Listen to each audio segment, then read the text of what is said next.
अध्यात्म में। और जो संसार में, उनको तो पता ही नहीं कि मैं पाप कर रहा हूं। वो और खुश होते हैं कि आज हमने ये भोग भोग लिया, आज हमने ये छल कर लिया, आज हमने ये कपट कर लिया। कामना से कर्म होते हैं, कामना जितनी बढ़ती जाती है पाप कर्म उतना ही बढ़ते जाते हैं।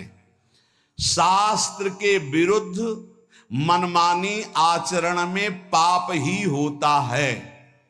शब्द याद कर लो, शास्त्र आज्ञा के विरुद्ध मनमानी आचरण में सदैव पाप ही होता है। ये विकर्म बड़ा भयावह होता है और ये भारी दंड देता है, और ये कभी नष्ट नहीं होता। नष्ट तो भगवान कर सकते हैं केवल। ये आकाश में छाया हुआ शत्रु समझो, जिस समय इसका समय आएगा उसी समय भयानक घटना रूप बन जाएगा, ये रोग रूप बन जाएगा।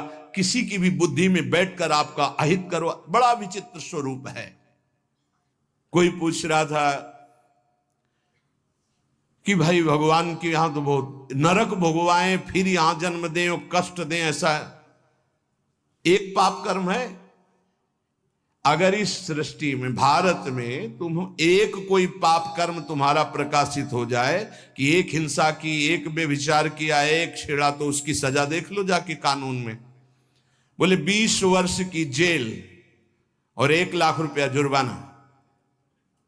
इसके बाद जुर्माना क्यों, जब उसको सजा दी जा रही है तो जुर्माना कैसे दे? उसको तो सजा दे दी। नहीं नहीं, कानून है, ऊपर से है जुर्माना। तुमने ऐसा किया, 7 साल की जेल, 50,000 जुर्माना देना पड़ेगा।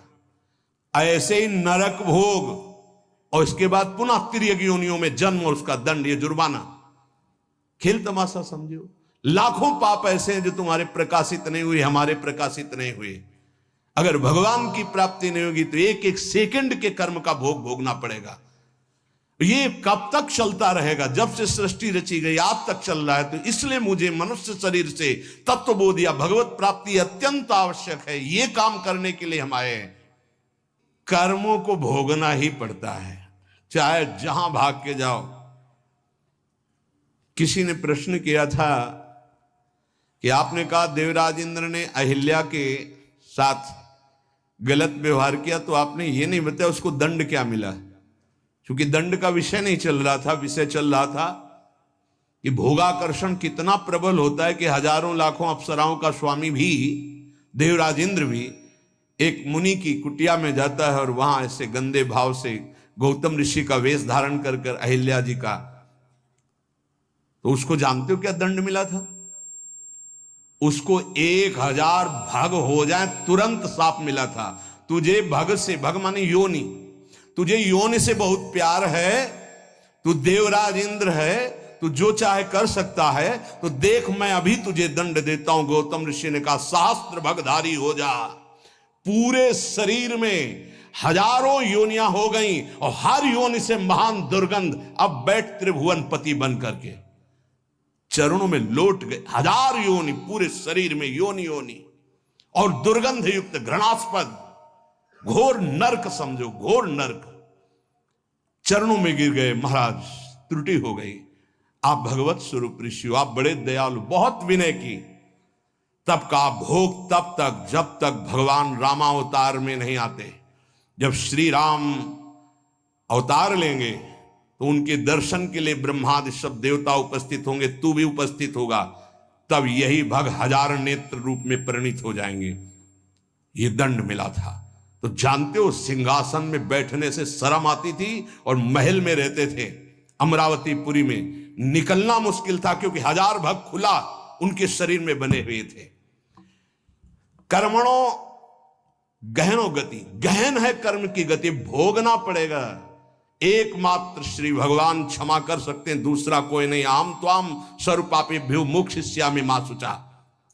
कामना जब उपासक के अंदर होती है तो ना चाहते हुए भी उससे पाप कर्म हो जाता है। विकर्म से बचना है तो काम कामना वासना मन ते अति कर दूर।